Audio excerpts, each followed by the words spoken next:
Hey crew, it's Pitt, and I'm back with some more esoterica. Today we're diving back into the works of Mr. Rudolph Steiner. This is an outline of occult science we are reading aloud and discussing as we go along the various points brought to light by the text.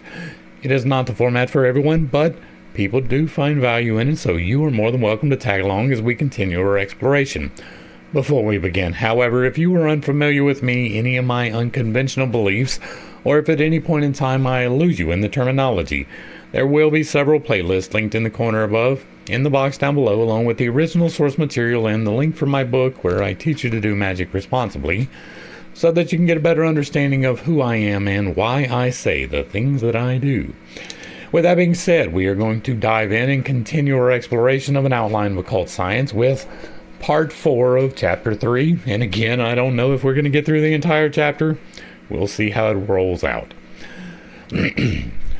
There are 3 regions in the spiritual world, which may be compared to the 3 divisions of the physical sense world.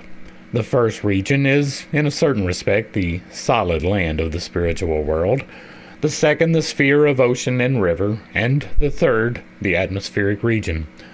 That which assumes physical form on earth so that it can be perceived by the physical organs, in accordance with its spiritual nature, is to be seen in the first region of the spirit world. There, for instance, may be seen the force that fashions the form of a crystal. Only what is there revealed is the opposite of that which appears in the sense world. In that world, the space which is filled by a mass of rock appears to spiritual sight as a kind of hollow space. But round about this hollow is seen the force which fashions the form of the rock. The color of the rock in the sense world appears in the spiritual world as its complementary color.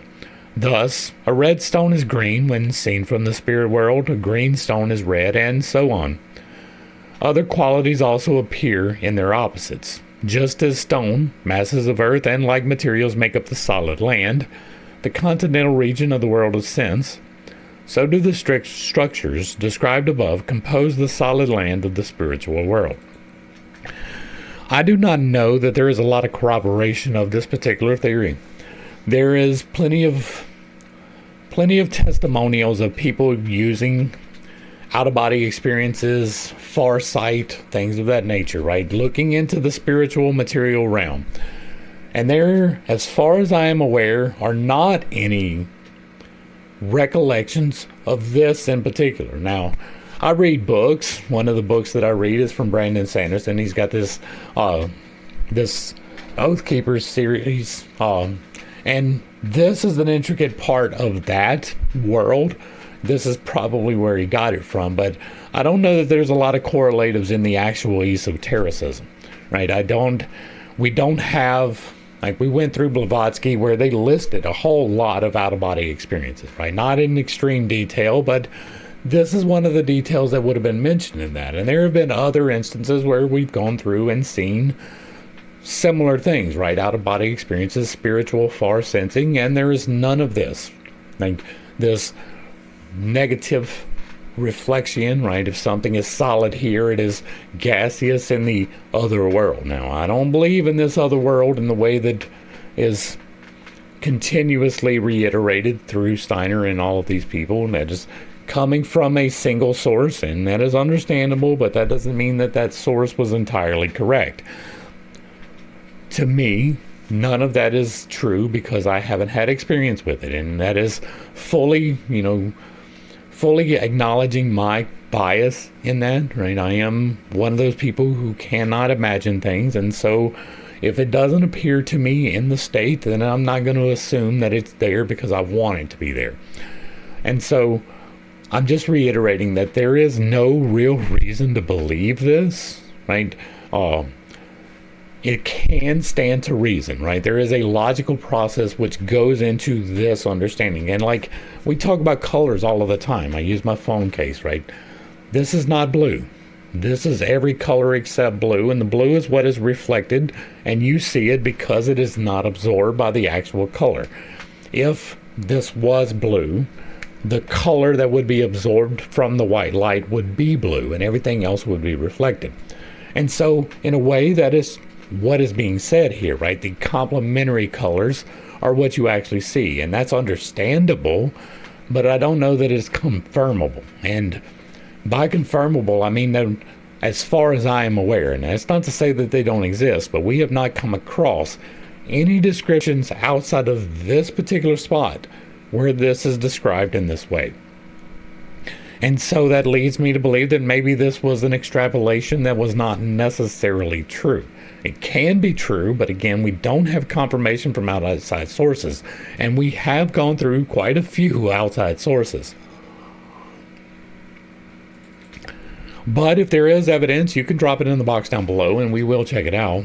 Eventually, there is a plan of what we're doing around here these days. But all right, back to the text.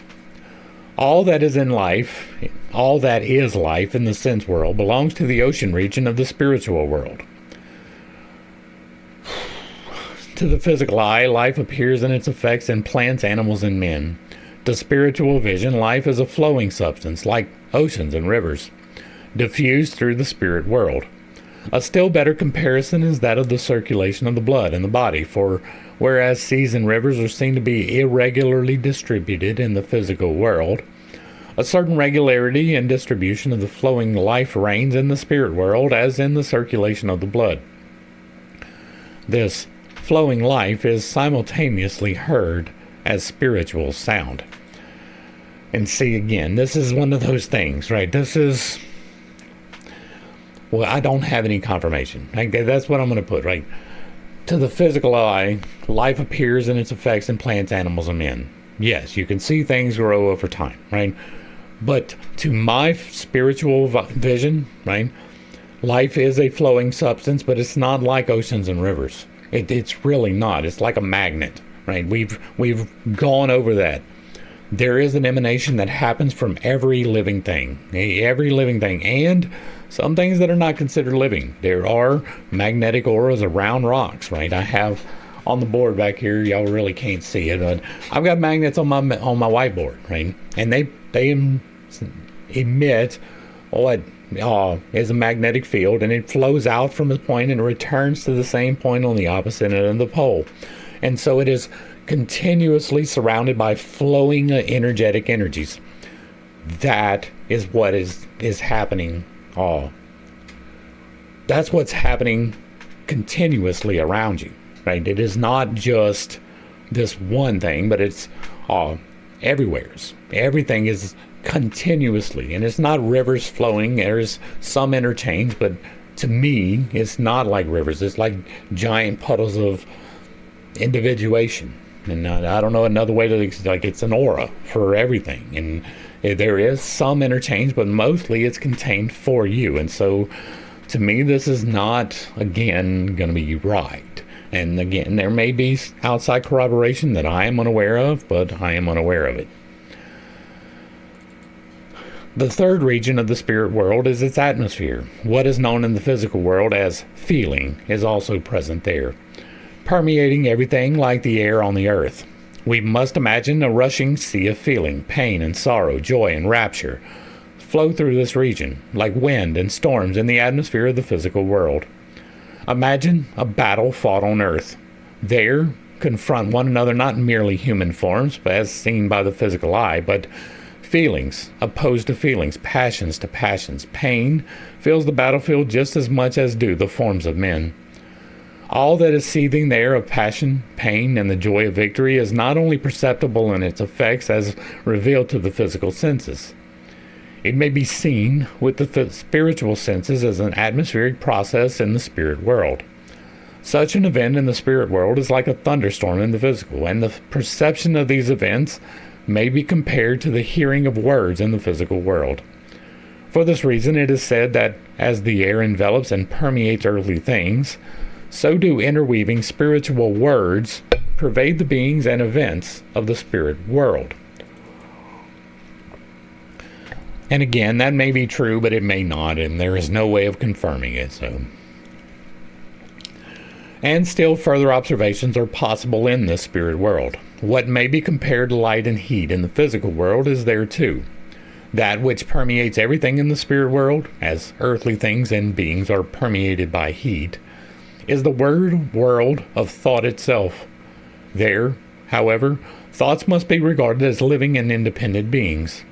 What is understood by man in the manifested world as thought is but a shadow of what lives as thought being in the spirit world.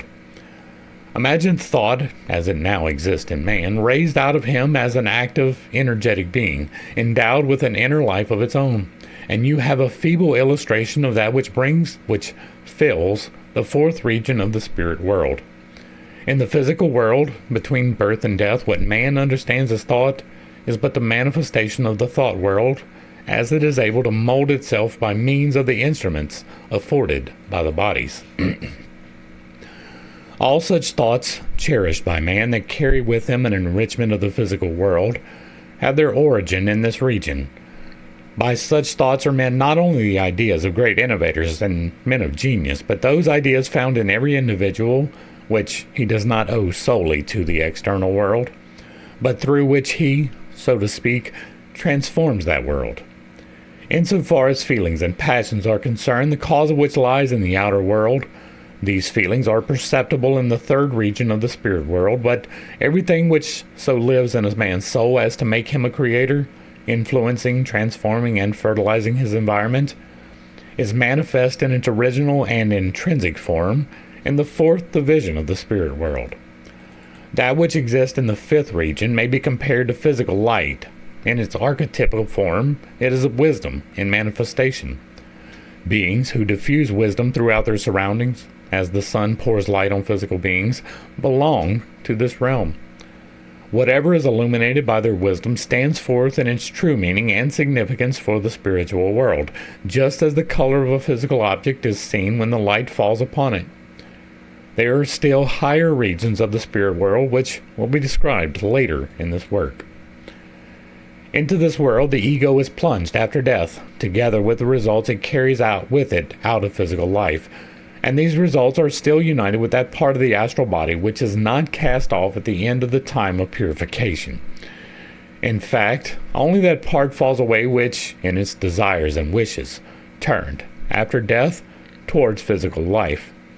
The plunging of the ego into the spiritual world, with what it has acquired in the physical world, may be compared to the planting of a grain of seed in the soil in which it can mature.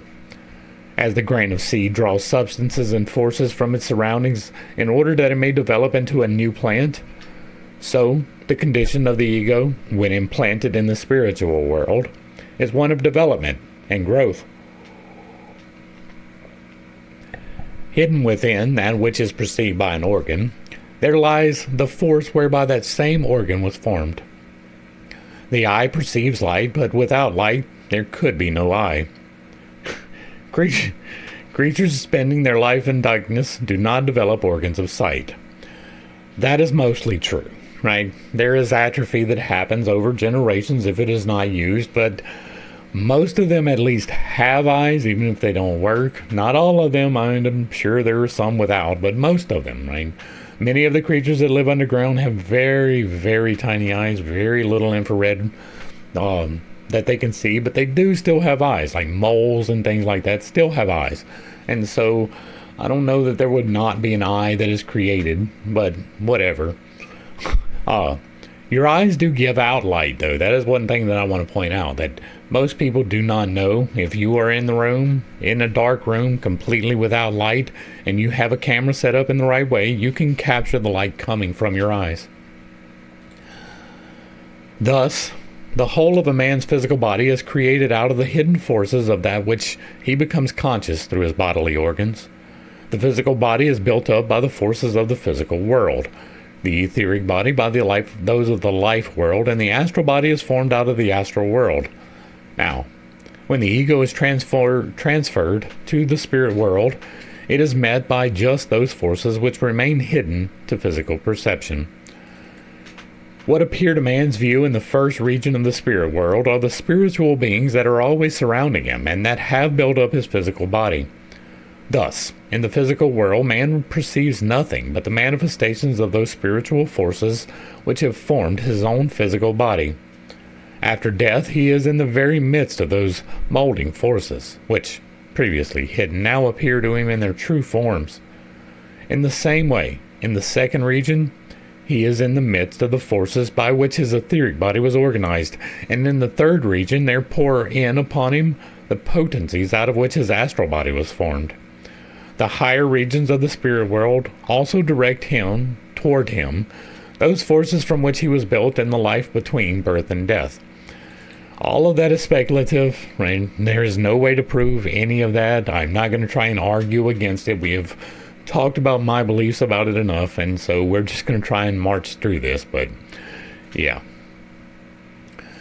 These denizens of the spiritual world are at present working in cooperation with that which man has brought with him as the product of his last life, which now becomes a germ. And through this cooperation, man is, first of all, built up anew as a spiritual being. The physical and etheric bodies are still joined in sleep.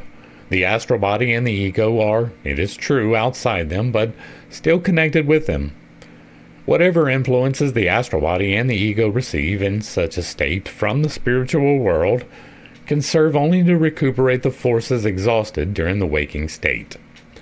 But when the physical and etheric bodies have been laid aside, and after the time of purification, also those parts of the astral body still bound by their desires to the physical world, then everything pouring in upon the ego from the spiritual world is not only a reforming but a reorganizing force.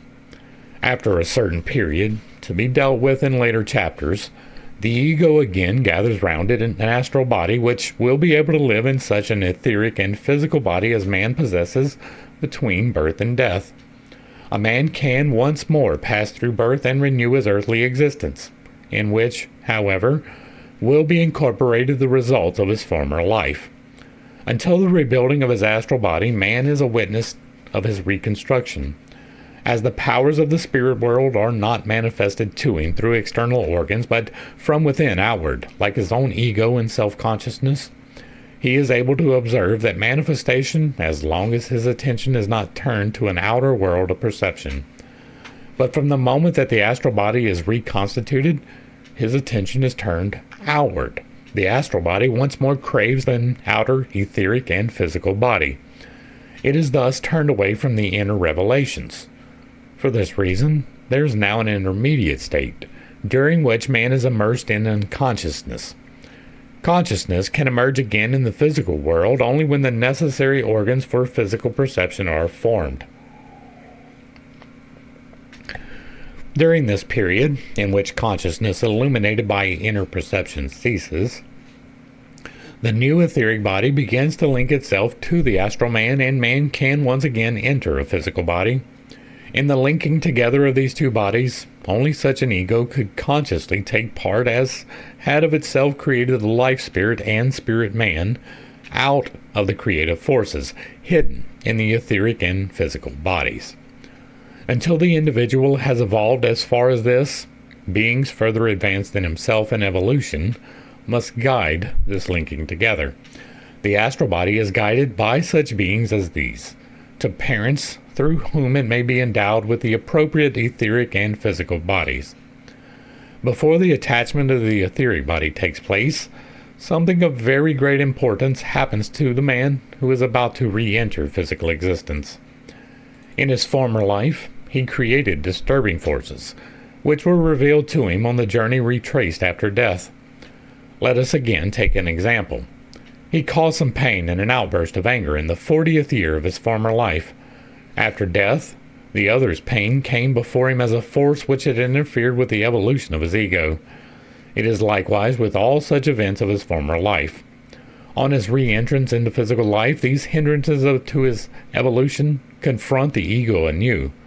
As, on the threshold of death, a sort of memory picture arose before the human ego, so there now arises a vision of the life approaching. Again, he sees a picture, this time showing all the obstacles which he has to clear away if he is to advance in evolution, and what he thus sees becomes the starting point for forces which he must bring with him into his new life. The picture of the pain he has caused the other man becomes a force which impels the ego, on entering life again, to make amends for this pain. Thus, the previous life has a determining effect on the new one. The deeds of the new life are in a certain way caused by those of the former life.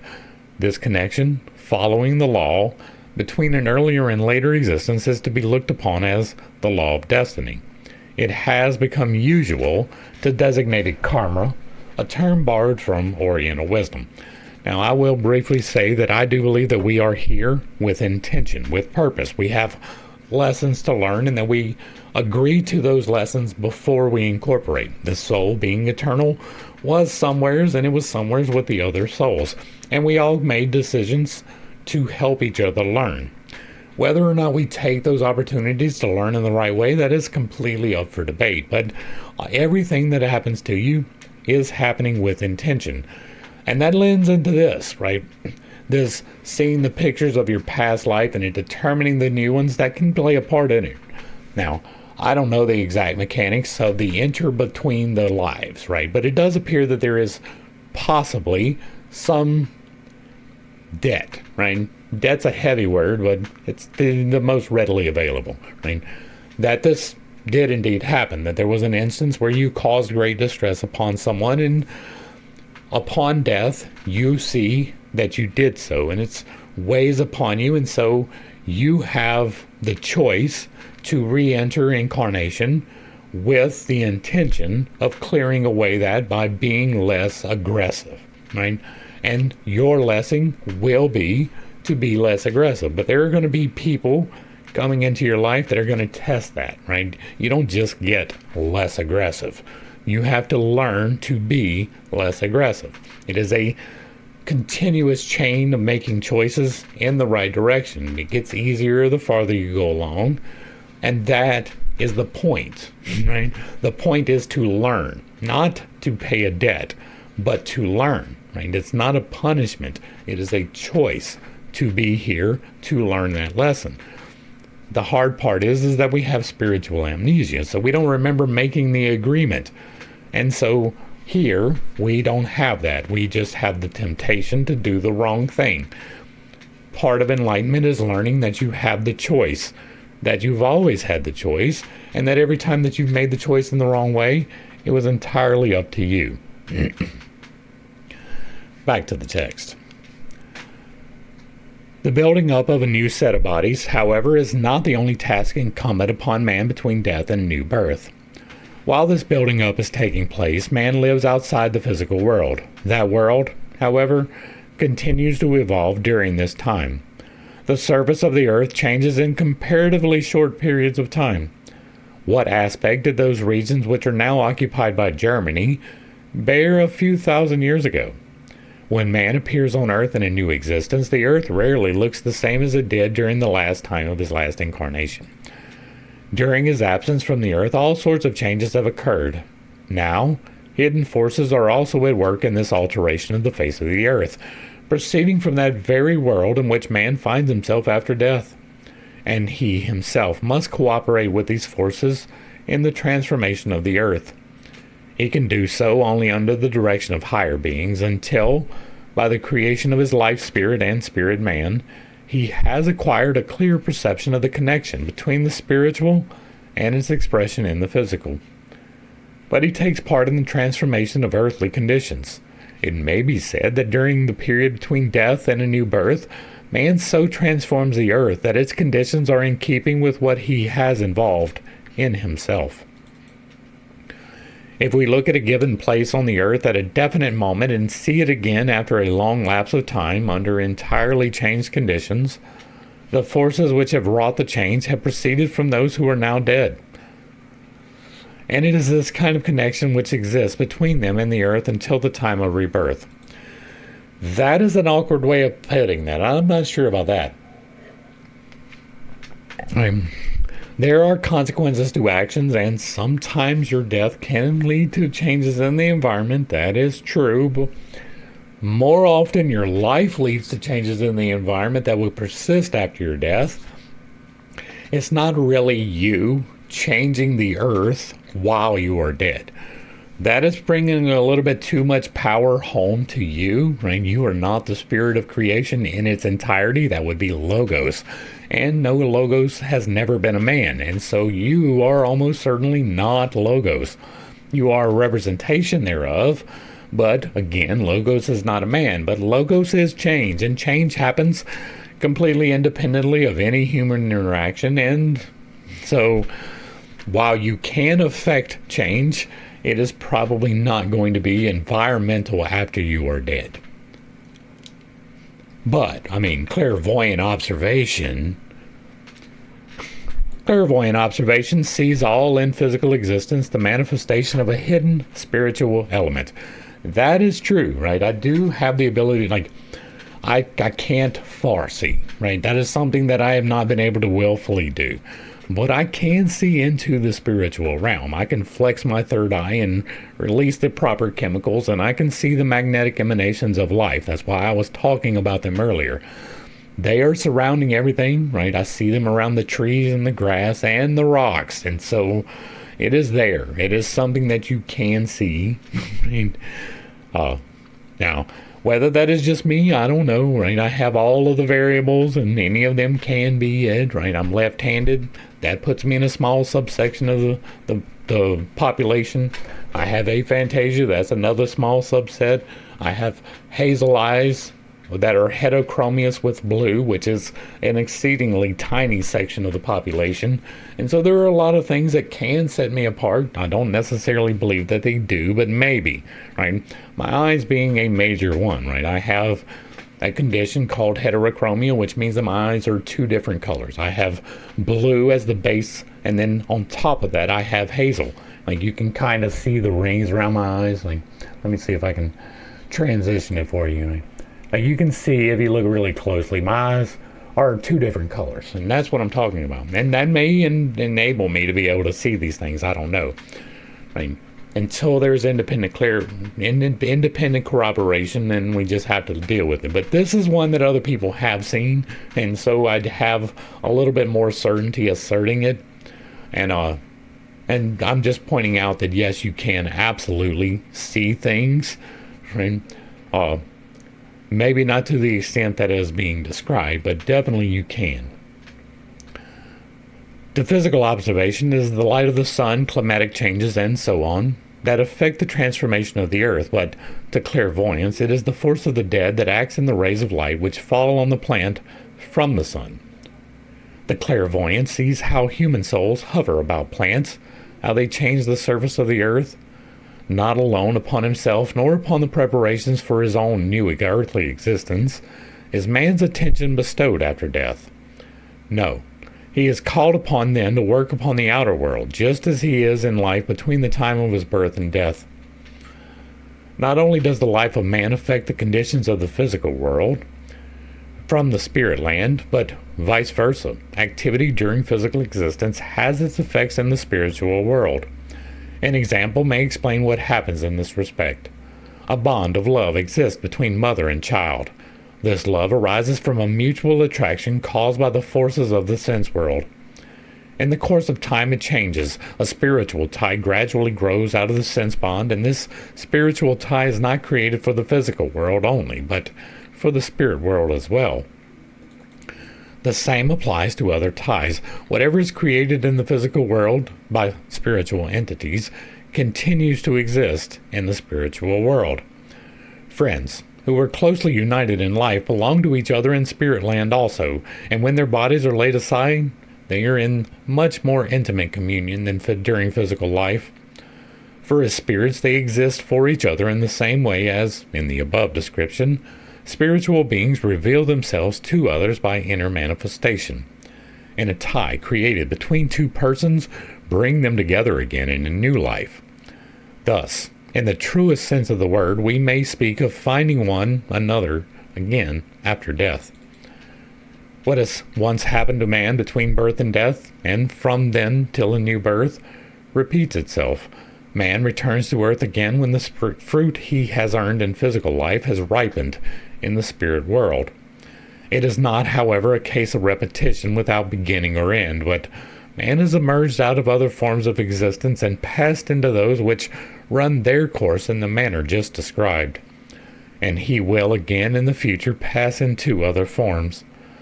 A viewpoint of these transition stages will be gained when the evolution of the universe, in connection with man, is subsequently considered from the standpoint of occult science.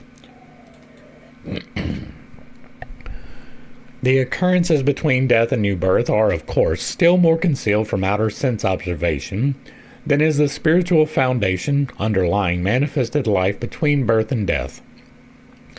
This sense observation can see only the effects of that portion of the hidden world where they impinge upon physical existence.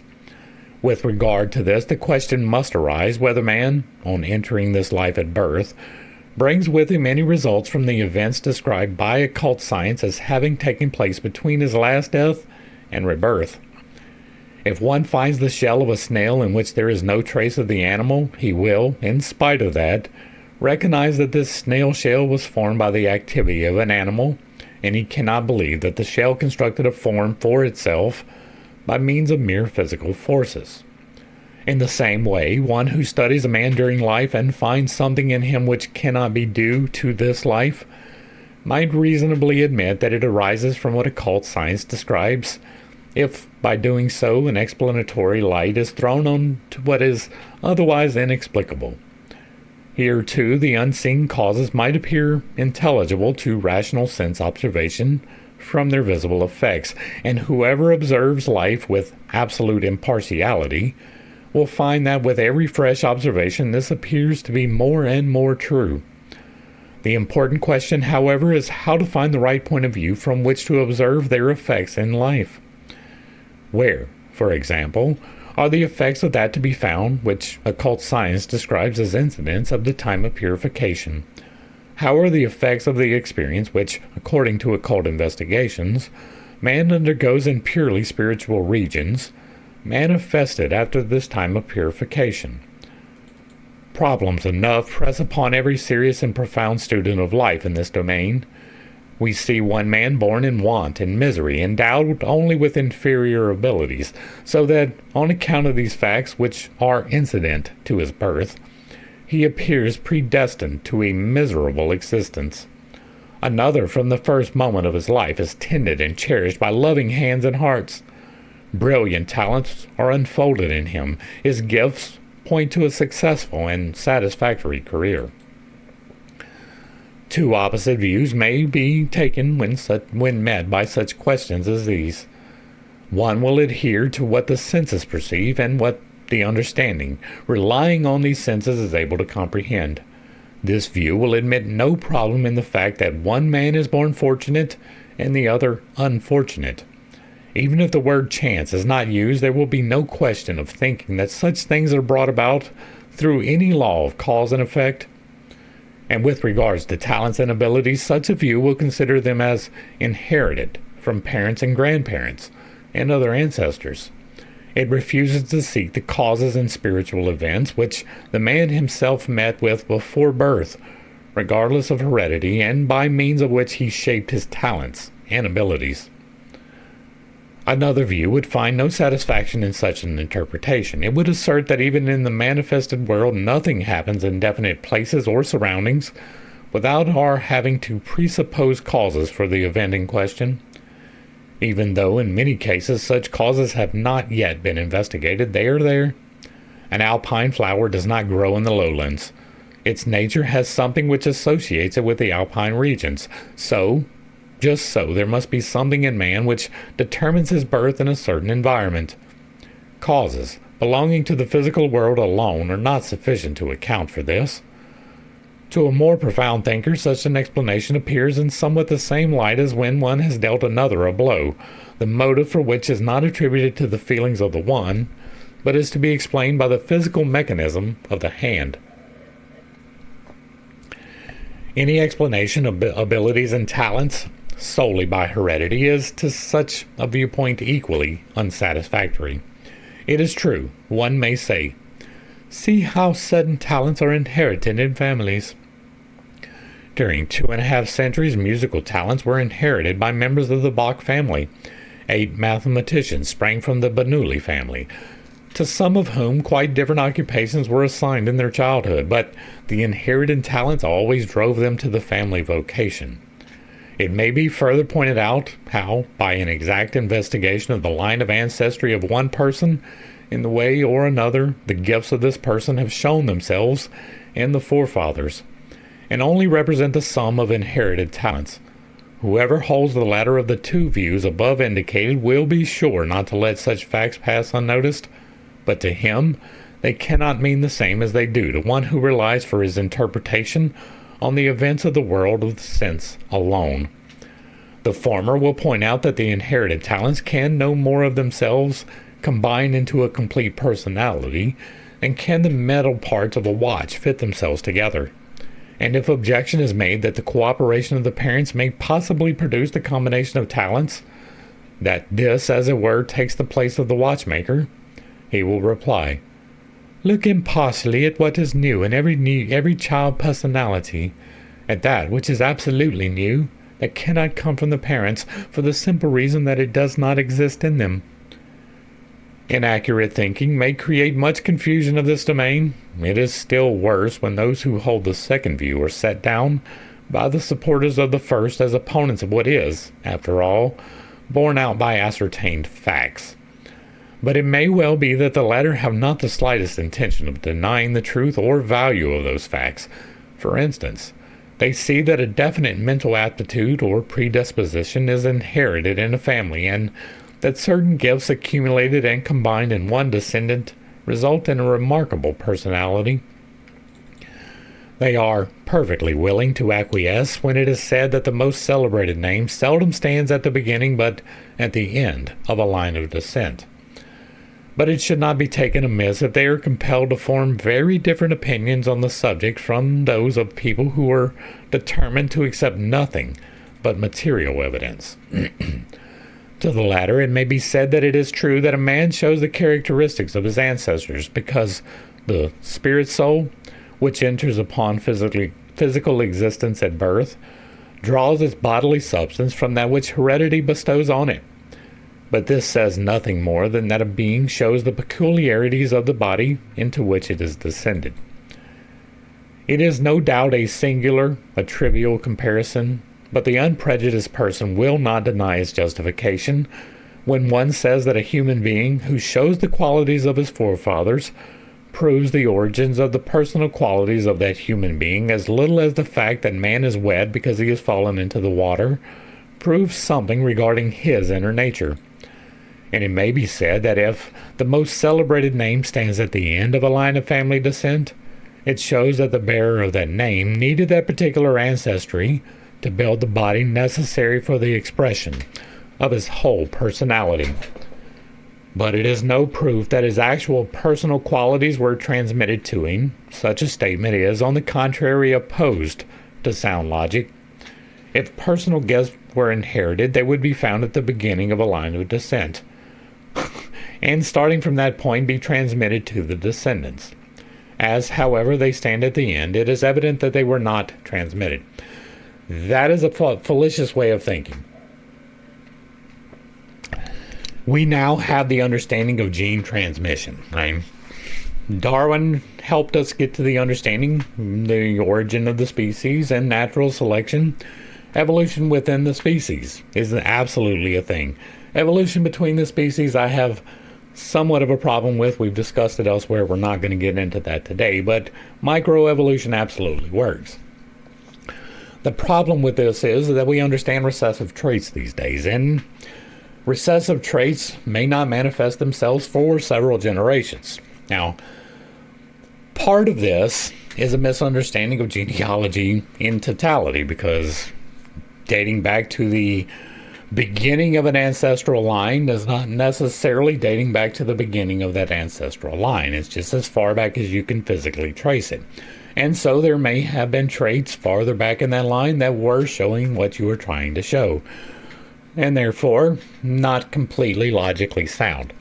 In addition to that, we have my eyes, for instance. My mama has brown eyes, my daddy has hazel eyes, and I wind up with blue and hazel eyes. It is a recessive trait, and it can come from anywhere. Two people with brown eyes can have a hazel-eyed child. That is because recessive genes can remain hidden for generations. There is a common saying of it skips a generation for many things. And so this is based on not sound logic, right? It is making assumptions that are not necessarily meant to be made, but we're looking through the lens of history. This was brand new science then. Genealogy was not even a thing. The passing down of traits was only barely understood, right? Selective breeding in dogs, crops, yes. Humans, much less. And so, the understanding is that, yes, this is mostly true, but it is inherently working off of flawed logic. Just because something has not manifested doesn't mean that it doesn't have the possibility, right? I have dark hair. My wife has dark hair. My son has red hair. And my dad has red hair. Her dad had red hair. It runs in both sides of the family, but it was recessive in both of us. And so, all of that just to say, sometimes it is not evident what is transmitted, and the people who make the name for themselves at the end do so by their actions, not by their genes. Now, it is not to be denied that those who speak of a spiritual causality in life have contributed no less to bringing about confusion of thought. Far too much generalizing and vague discussion comes from this quarter. To say that a man's personality is a combination of inherited characteristics may certainly be compared with the assertion that the metal parts of a watch have fitted themselves together. That is a terrible analogy, right? Because the watchmaker has his own peccadillos too, and you can determine, or at least you used to be able to, who built a watch by how the gears were fitted together. It was a peculiar thing to each watchmaker, and yes, there were overarching things that had to work in specific ways, but the way that they were particularly put together was independent to the watchmaker. And so this is not taking that into account, right? There is a great deal of nature in humans, but there is also a great deal of nurture. The argument between nurture and nature is a stupid one. It is both. You are born with intrinsic qualities, and you can develop within those intrinsic qualities. What I do with MBTI is building upon that, right? You have things that you are really, really good at, and you have things that you are definitely not, and that's the way that the stack falls out. But that doesn't mean that that's your life forever. If you realize, I'm really bad at organization, you can start working on organization. If you're really bad at seeing options, you can start working on seeing the options. Will it be immediate? No. Will it ever be complete? Probably not. But it is something that you can work on, right? Intrinsic nature plus nurture. Both of them are needed, right? Neither one are separate. And so, back to the text. It must also be admitted that, with regard to many assertions about a spiritual world, it is as though someone said that the metal parts of a watch cannot put themselves together in such a way as to enable the hands to move forward. Some intelligence must therefore be present to effect this forward movement. In face of such an assertion, he certainly builds on a far better foundation, who says, "Oh, I care nothing for your mystical beings who move the hands forward. What I want to know is the mechanical construction by means of which the forward movement of the hands is achieved." It is by no means a question of merely knowing that behind a mechanism, a watch for instance, there is an intelligence, the watchmaker. It can only be of importance to know the ideas in the watchmaker's mind which preceded the construction of the watch. These thoughts may be rediscovered in the mechanism. Mere dreaming and imagining about the supersensual only result in confusion, for they are not calculated to satisfy opponents. The latter are right in saying that such general allusions to superphysical beings are not at all conducive to an understanding of facts. Of course, such opponents might also say the same of exact statements of occult science. But in that case, it may be pointed out that the effects of hidden spiritual causes are seen in manifested life. Let us assume for the moment that what occult science asserts, proven by observation, is correct, that a man has gone through a time of purification after death, and that during this period he has experienced in his soul how a certain deed performed by him in a former life was a hindrance to his progressive evolution. While he was undergoing the experience, the impulse arose in him to make amends for that deed. He brings this impulse with him into a new life, and its presence produces a tendency in his nature which draws him into conditions rendering the amendment possible. Taking into consideration a number of such impulses, we have the cause for a man's being born into an environment corresponding to his destiny. We may deal in the same way with another assumption. Let us again accept as correct the assertion of occult science that the fruits of a past life are incorporated in man's spiritual germ, and that the spirit land in which man finds himself between death and a new life is the region in which these fruits ripen and are transformed into talents and capabilities that will appear in a new life, and will form the personality so that it appears as the effect of what was gained in the former life. It will become evident to anyone who accepts these hypotheses, and bearing them in mind, surveys life impartially, that while by their means all material facts may be appreciated in their full truth and significance, at the same time everything becomes intelligible which, if only material facts were relied upon, must forever remain incomprehensible to one whose attention is turned towards the spiritual world. The more important still, that illogical reasoning of the kind indicated above will disappear, namely, that because of the most distinguished name in the line of descent stands at the end of it, its bearer must have inherited his gifts. Life becomes logically comprehensible through the supersensual facts ascertained by occult science. Yet another weighty objection may be raised by the conscientious seeker after truth, who desires to find his way to facts and has no experience of his own in the supersensual world. It may be urged that it is inadmissible to accept the existence of facts of any kind, simply because by means of them something may be explained which is otherwise unintelligible. Such an objection is meaningless to one who knows the corresponding facts from supersensual experience, and in later chapters of this book the path will be indicated that may be followed in order to gain knowledge, not only of the spiritual facts herein described, but also of the law of spiritual causation as a personal experience. Anyone, however, who is not willing to enter upon this path may find the above objection important, and what can be said against it is also of value to one who is resolved to follow the path indicated. For, if it is received in the right spirit, it is the very best preliminary step that can be taken on this path. It is perfectly true that one ought not to accept a statement about which one is otherwise ignorant, merely because, by means of it, something otherwise inexplicable can be explained. But, in the case of alleged spiritual facts, the matter is different. If such statements are accepted, the intellectual consequence is not only that by their means life becomes intelligible, but that through admitting these hypotheses into the thought world, experiences of quite a new kind are induced. Take the following case. Something befalls a man which causes him extremely painful sensations. He may meet the situation in one of two ways. He may submit to the occurrence as something affecting him painfully, and abandon himself to the painful sensation, even becoming absorbed in his grief. Or he may meet it in another way. He may say, "It is really I myself, who in a former life set the force in motion which has brought me into contact with this thing. I have really brought it on myself. I do this, but it is not the former life, right? It is me choosing coming into this life that I have decided this thing will happen, even if it is terrible."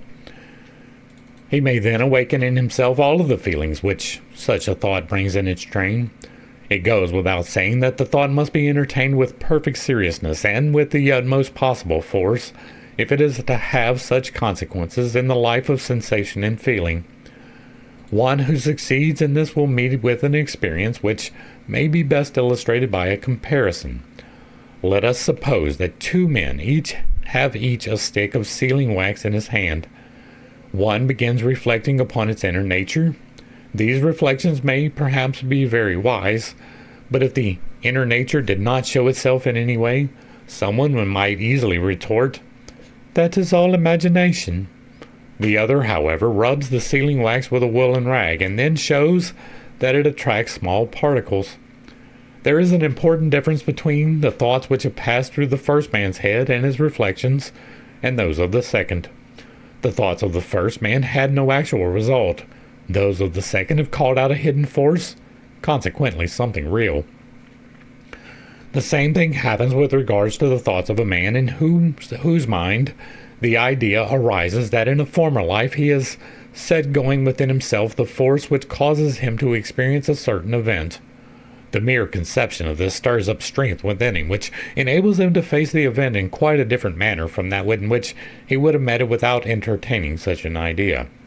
It dawns upon him that an event which he would have otherwise have looked upon as an accident was really a necessity, and will immediately see that he had the right thought, because this thought had the power to reveal the facts to him. If such inner processes are repeated, they will grow into a source of inner power, and thus prove their truth by their fruitfulness. And little by little, this truth is found to be powerfully effective. Such processes have a salutary effect on body, soul, and spirit. Nay, they help life forward in every way. Man becomes aware that in this manner he takes the right position with regard to life's continuity, whereas by taking into consideration only the one life between birth and death, he is the victim of a delusion. Such an entirely inner proof of spiritual causation can, of course, be acquired only by each one for himself in his own inner life. But it is in everyone's power to have it. Those who have not acquired it certainly cannot judge of its convincing force, but those who have acquired it can scarcely entertain any further doubt in the matter. That is why I emphasize the lessons so much. Now, this is a completely different way of looking at it, right? I do look at it as though there may be some causation from a past life, but it is not entirely dependent upon that. There are new experiences that are introduced into each life, and it is not merely a continuation of a past one. And while there may be some lessons that you have to finish up, it is not necessarily intrinsic that this existence is reliant upon that.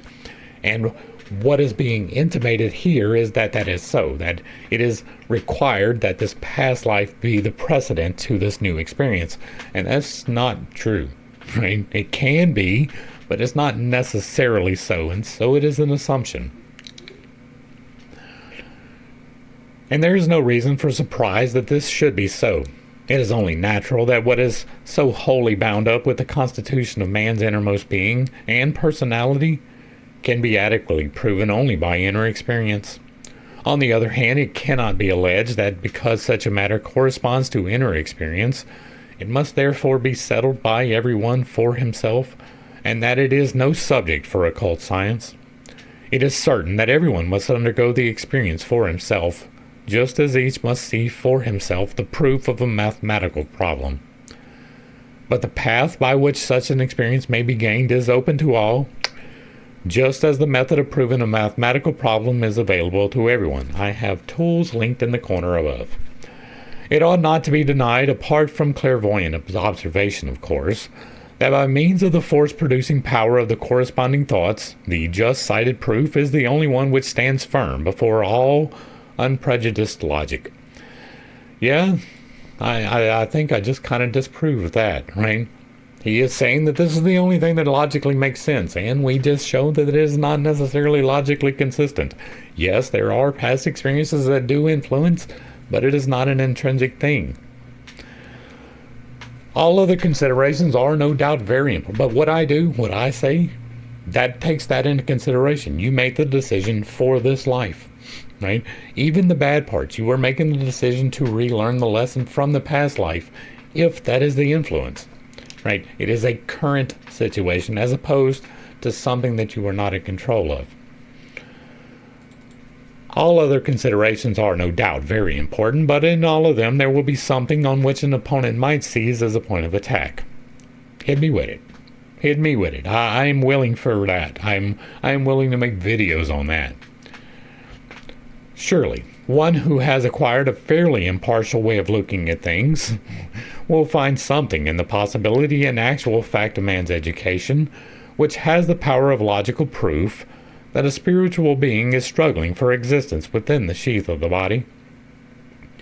He will compare animals with man and say to himself that at the birth of the former there appears certain definite qualities and capacities as something decisive in itself, which plainly shows how it has been designed by heredity and how it will unfold in the outer world. That is true to a degree, but you also see individuation in animals if you are observant. You can take animals from the exact same litter, even if, for instance, dogs can have multiple fathers. Even if you know for a fact you have bred these animals, right? Male and female together, you know the qualities of the male and the female. There will be qualities that manifest in those dogs that are not present in the mother or father. Individuation. Dogs have personalities. Different dogs act in different ways. They are adjustable in many ways, right? And even within the same litter from the same parents, the dogs will act in different ways. You'll have one dog that is more aggressive, and you'll have one dog that is more nurturing. Even sex doesn't even matter that much, although there is a factor there.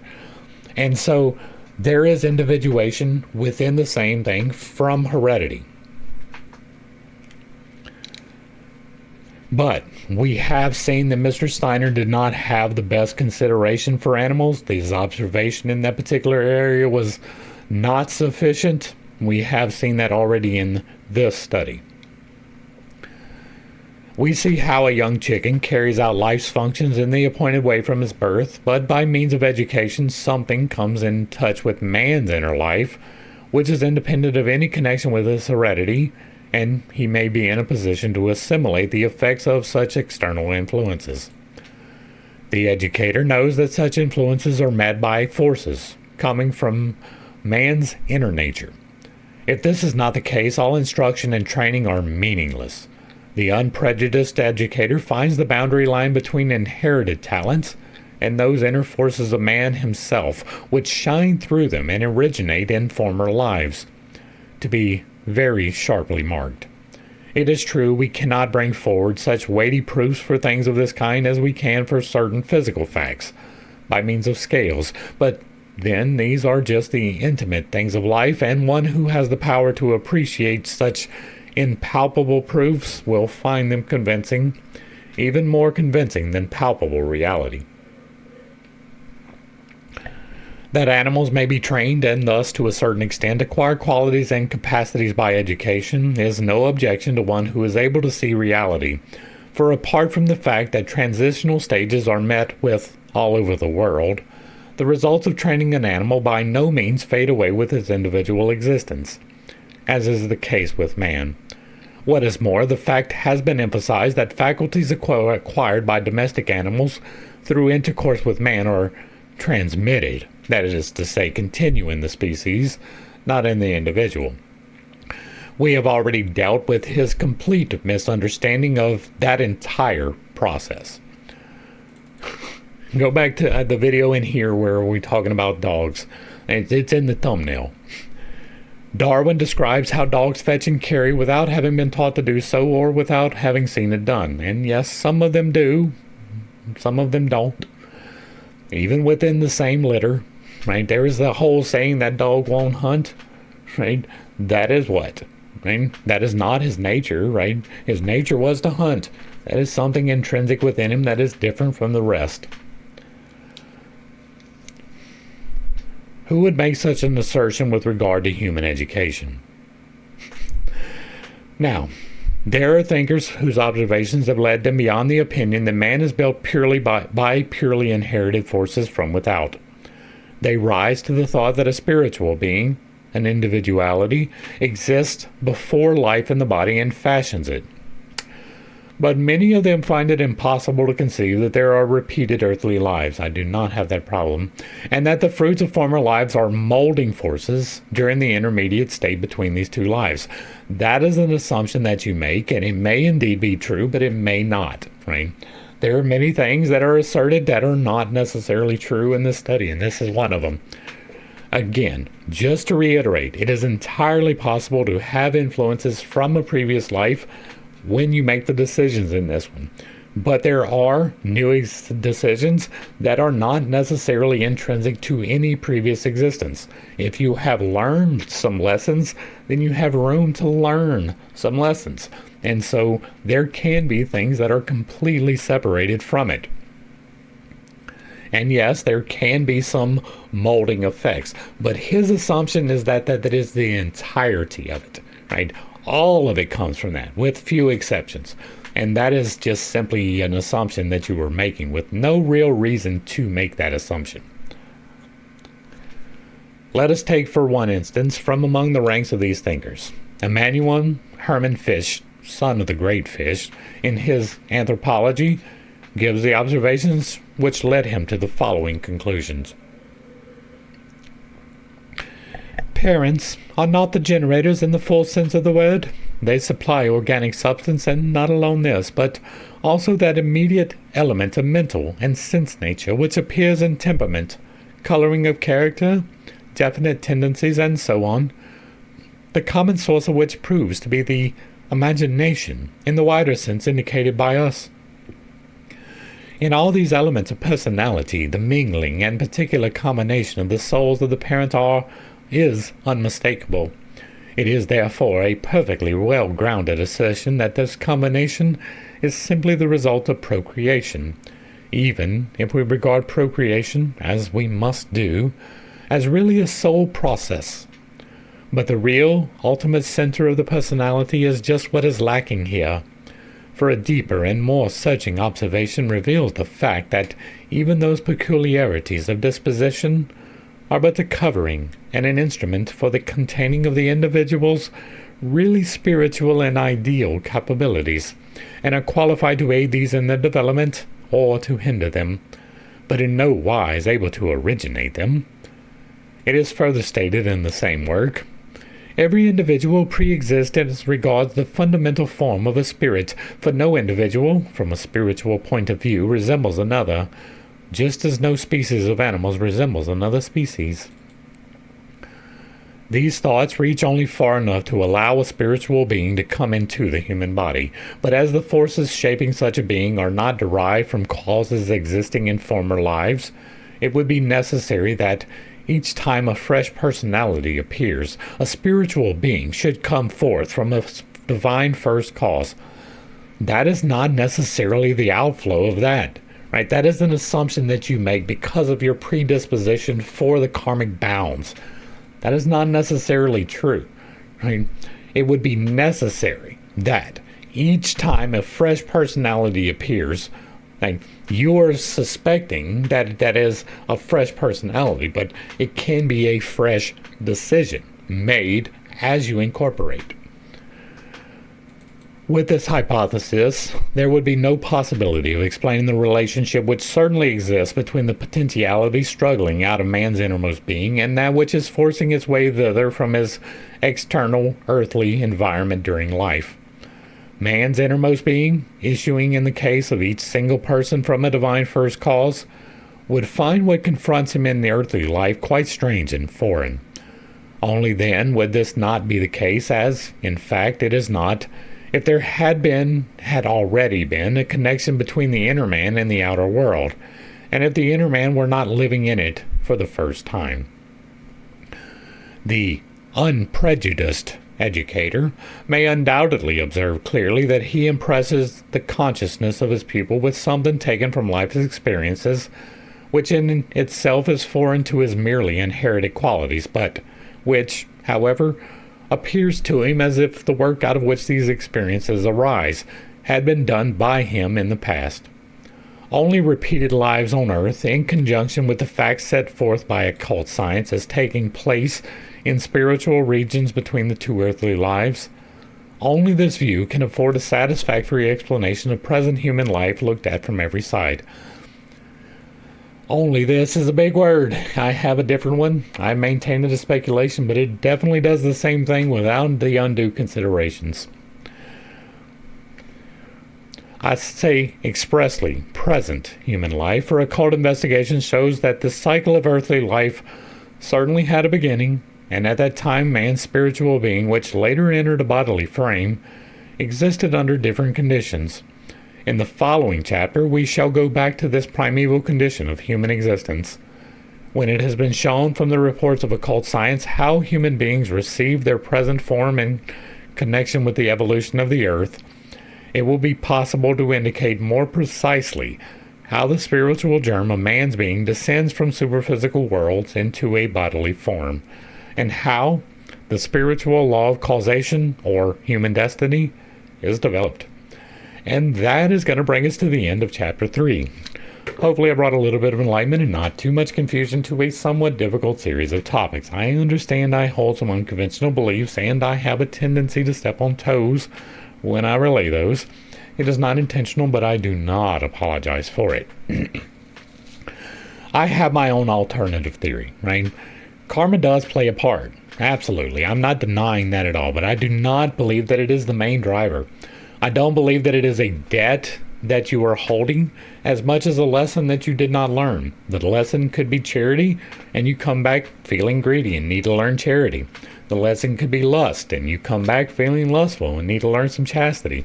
The lesson could be chastity, and you could come back needing to learn about lust.